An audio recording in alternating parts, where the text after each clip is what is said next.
delicious and really easy chicken kalia. Kalia is basically the flavours of biryani, but the actual, it's not like the process of steaming, so you're not going to be doing layers of potatoes and chicken and rice.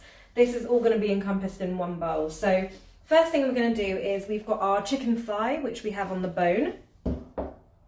And to that, I've got some spices which are going to go in.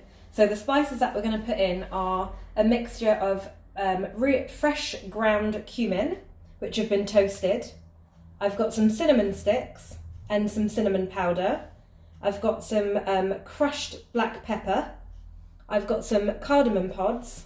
We've got some cloves, and I've got garlic ginger puree, or a paste that you can make. Now, the strength of the kalia is really in the cloves and the cumin and the cinnamon. Those are like the most strongest kind of elements.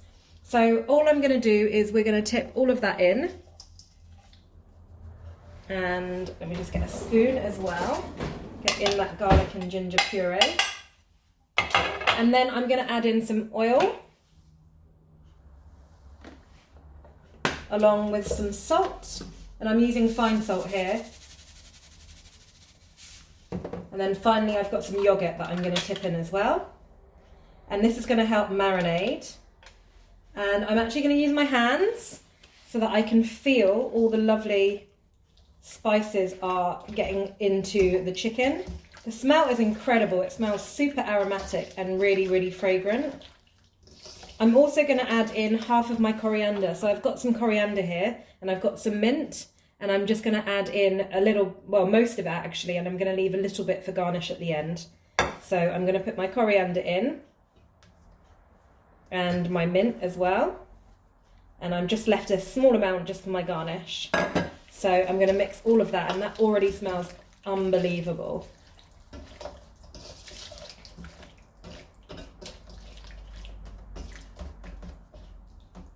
Okay, so I'm just going to leave the lid on, and I'm going to leave that for 20 minutes just to marinate.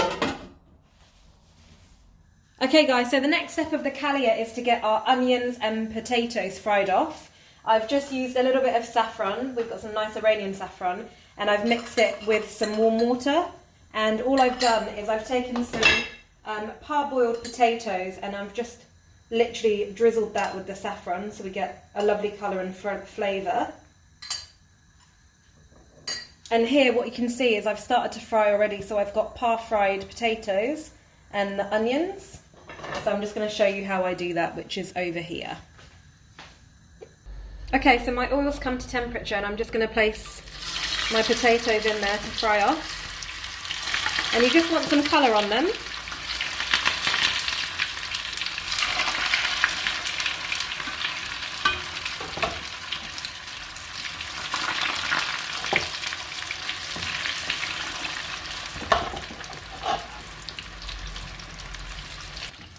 So if you can see, the method of making kalia is quite similar to a biryani, or biryani as we call it, where you fry the potatoes and you fry off the onions.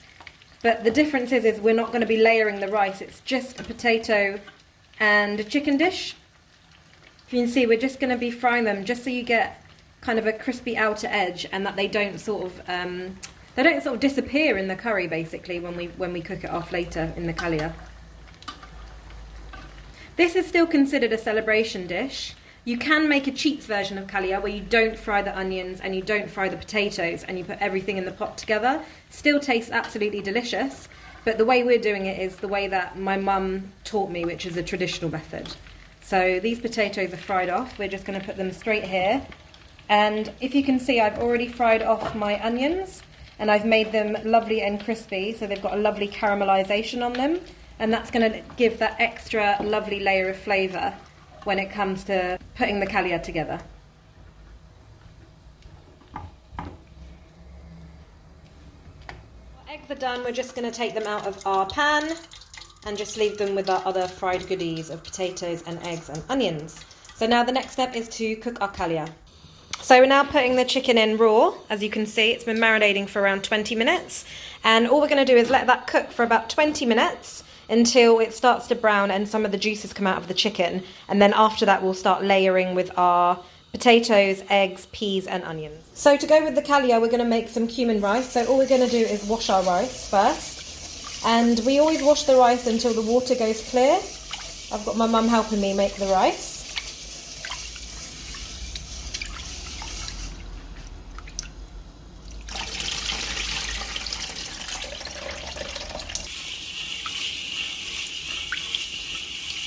So if you can see, the water's beginning to get super clear.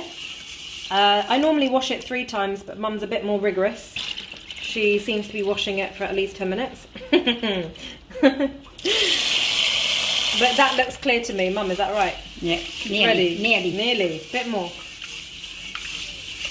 Lave to dirais propre. Propre and no starch. No starch. Okay, so the rice is now ready. So to make our cumin rice, the next step is we're going to go and fry off some onions and cumin as well. Mum's using a rice cooker, so she's got the level that she knows in there. So based on how much water she's using is on this level bit here. So that's how the rice cooker. So in here we've just got some oil and some onions frying off. You can see Mum's got them quite caramelised. And we're going to just be adding in some cumin to that as well. So fresh cumin, some people call this jeera. And it works out to be around a teaspoon. And they're just going to fry together for a little bit. Okay, so we're now just going to add some salt into this. Now the cumin is starting to toast off quite nicely. And this is the amount of salt that we're using to season the rice as well. So it looks like a lot, but we don't have any salt in the rice at the moment. Some people pre-cook the rice or par-cook it and then add this in, but I do it the other way. So I find it's easier that we fry off the onions and the cumin and the salt first and then put it straight into the rice cooker. Okay, so that's done. The next step is we're going to take this and we're going to tip it straight into our rice.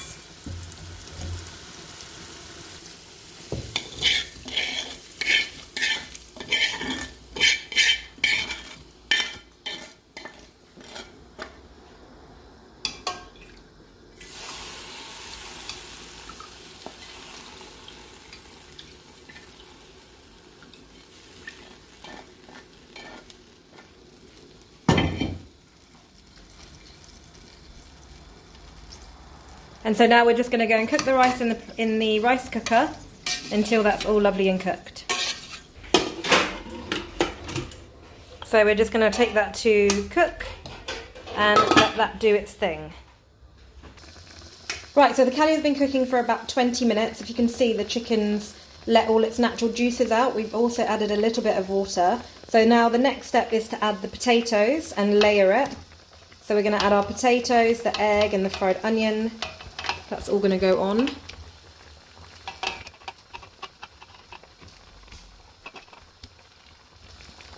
And we're just going to nestle this in so it's all kind of evenly spread.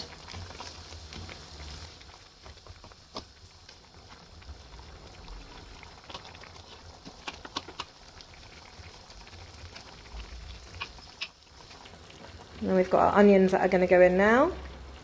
And then finally the peas, which we've got frozen peas that we're using.